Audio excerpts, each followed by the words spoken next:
Hi, this is Dean Moss, Dean's Team Chicago, Keller Williams Realty Partners. Here's another Chicago Neighborhood Real Estate Minute. Think of how many things you may overlook during your weekly cleaning routine.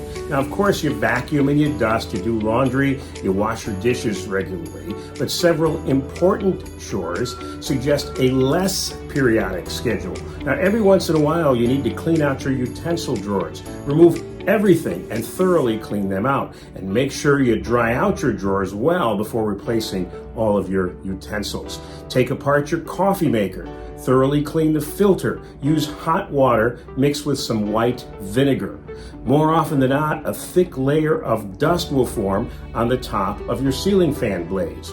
Regular cleanup, of course, is essential. Use a vacuum cleaner with an extended nozzle, a duster, and a damp cloth to remove all the accumulated dust.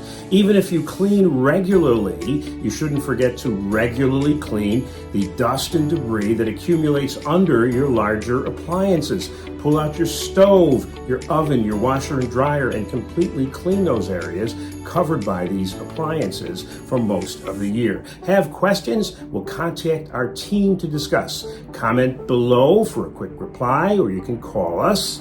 And that number is 773-290-8393. We are online at deanteamchicago.com, and start your social media search on Facebook, facebook.com/Chicago Real Estate Team.